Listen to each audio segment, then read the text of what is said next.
Приветствую всех, я Кейп Джонсон.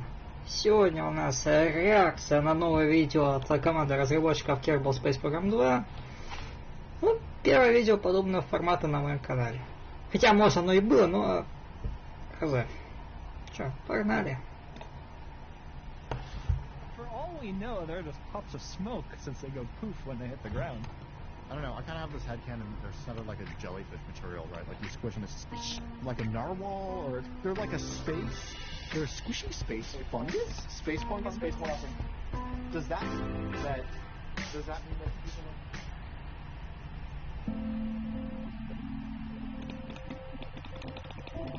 The core of KSP and KSP2 is an astrophysics simulator and an orbit simulator.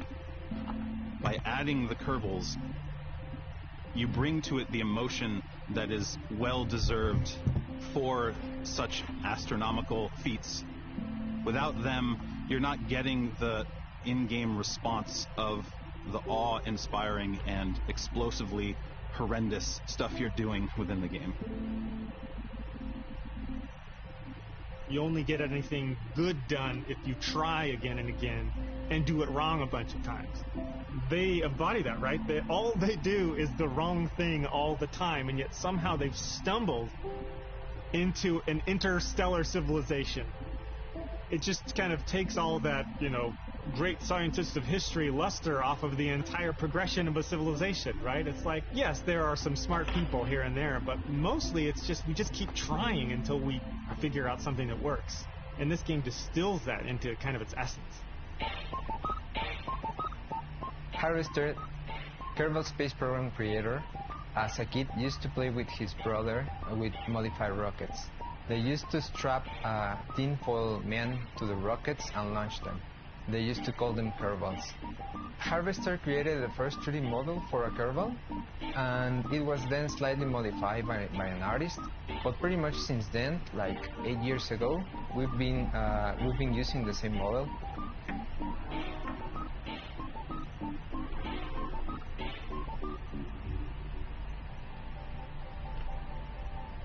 I collaborate with Squad on the part animations. I want to understand what the initial purpose of them were.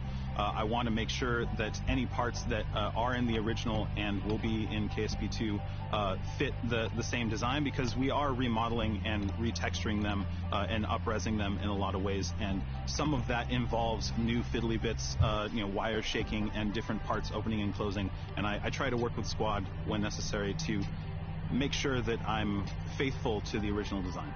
I think without Kerbals, it's a very dry game. Kerbals make you okay with failure. There's a cartoonish exaggeration to all of their emotions, right? In particular, the panic. In KSP1, Kerbals would start looking very nervous when they were about to crash. Now they will be screaming and flailing. It's a really, really good effect.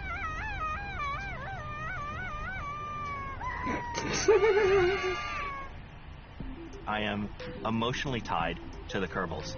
So if I ever strand a Kerbal, I have to send a rescue mission. I have trouble going to sleep that night if there's not at least a ship on its way to go pick that Kerbal up.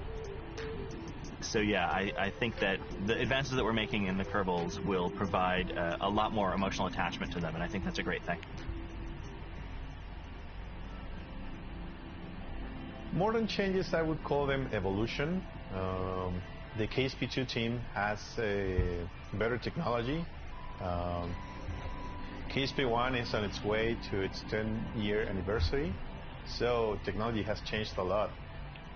The way that we approached the design for the Kerbals in KSP2, the evolution of the Kerbals, started with Nate Simpson and Tim Cox. They got together and they really wanted to determine what made them so appealing, what made them feel alive, and guide that in a direction that allowed the art to expand on how they looked, how they were structured, and to read better on camera and while you're playing with them, and to expand on the possibilities of adding more emotions to them, adding more features to them, adding more hairdos, adding more facial expressions, personalities. And so between those two, they did many iterations and eventually came to the Kerbals that you've seen now in the trailers and in the in-game mock-ups. The look of this game was established in those early months of the project with Tim. Tim made the template parts. He made the template Kerbals. He's at the heart of the look of this game.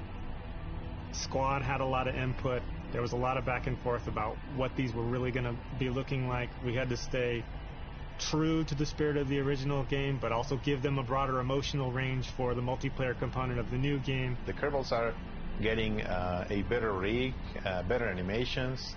They have technology on its side, and models may have much more geometry. Now their gloves have fingers. Now they can type, they can drive better, they can scream even more than they used to scream in KSP1.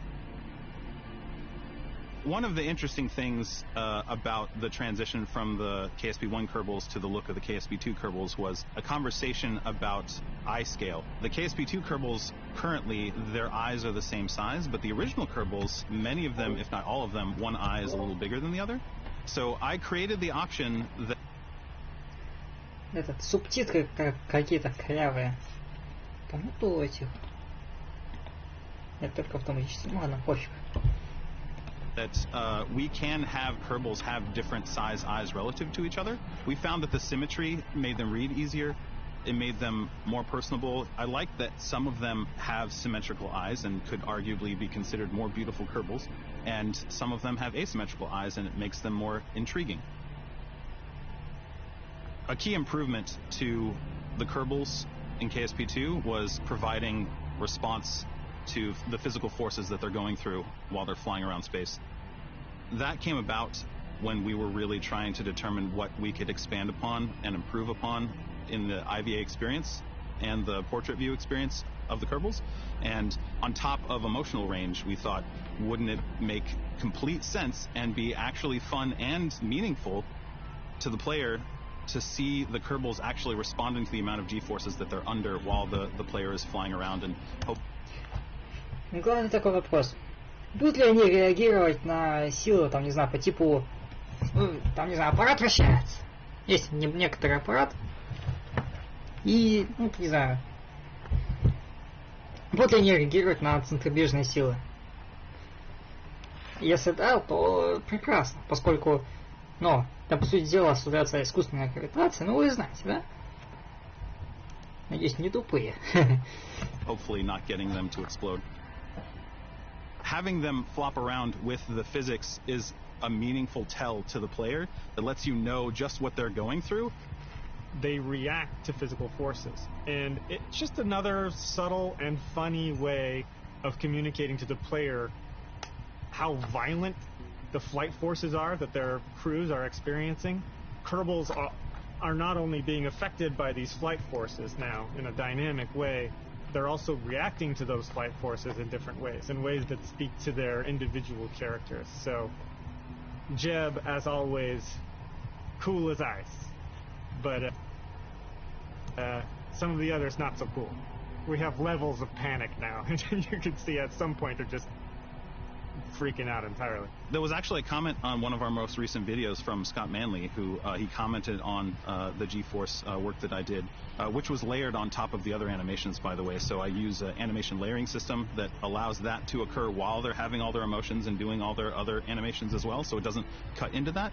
But he was saying that professionals lean into the curve. They don't bend with the forces, and while he is, as usual, spot on, I would argue, and I think some of the fans did too, Kerbals aren't what you might call professionals. They are incredibly capable almost by accident. Their ingenuity and their bravery lead them forward and make them and help them do these crazy, astronomically amazing things. Our Kerbals have the same goal, I think, between KSP1 and KSP2, but we want to bring more life to them. And so that's looking for more situations for them to respond to, and to also give the player more opportunity to interact as them. Terror has always been a great thing the Kerbals show. It's a representation of us, of oh my gosh, this is not going the way I thought this was going to go. The great thing about Kerbals is that they experience terror and then immediately back to work. And then maybe the next moment when the terror is over might actually be immediately back to awe and wonder. So it's the levels of terror are great to see that kind of ratchet up, and instead of just being on or off, you can have that emotional journey alongside the Kerbals of going through, I'm not so sure about this, oh, this is going bad, oh, this is completely off the rails. Do you mean like physically what they're made of, or what are Kerbals made out of? Regret? In my experience? I subscribe to the belief that they're similar to Warhammer 40k orcs, so I think they're made out of, like, I think it's moss or mold, but it also explains why their technology works. I think the Kerbals are made out of, feels like something plant-based. I don't know what they're made of, but maybe they're made of snacks. I don't know. It was either looking through Reddit or the forums. Someone asked essentially what are they made out of. Someone said they were plants, and I totally agree. They're plants. It makes perfect sense that they're plants, and it definitely helps speak to their lack of fear when it comes to strapping themselves to crazy rockets that haven't really been tested out too well, and crashing without fear as well. Well, they could be plants. They could be from some other part of the universe. They could have been spontaneously created. My personal is, Kerbals just are. They've always been. They always will be. I've never enjoyed my work more than breathing life into the Kerbals. The one thing I really want everybody to understand about the Kerbals, and I think the original creators at Squad would agree with this, is the Kerbals embody the best aspects of humanity. Even their worst moments are still hopeful. In their deepest throes of fear, in their deepest motion sickness, they're still striving for things that make humans as great as we are. Our curiosity, our love for exploration, and our ingenuity and collaborative capacity to work together. Like, they embody that, and I want to make sure that they continue to embody that for as long as they live.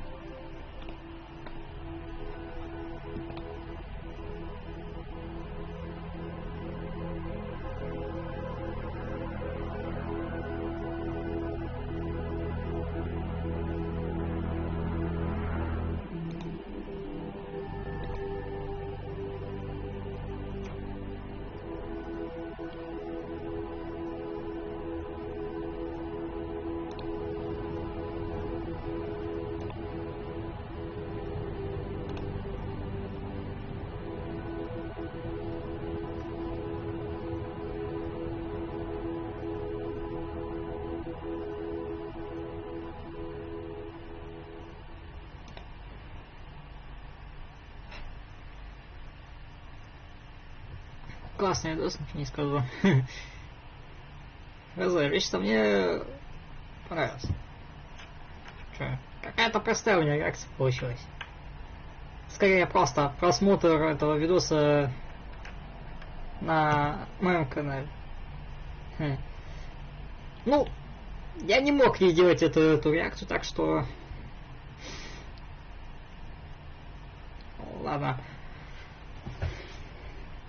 Спасибо за просмотр. Подписывайтесь, ставьте лайки, заходите на мой Discord-сервер. Не забывайте бить в колокол, поскольку видосы у меня выходят крайне редко и крайне внезапно. Пропустить такое событие, ну, не знаю. Плохо, что ли? Хотя можно заходить ко мне на канал каждый месяц, там максимум 1-2 видосика могут появиться. Ну все же, спасибо за просмотр. Всем пока.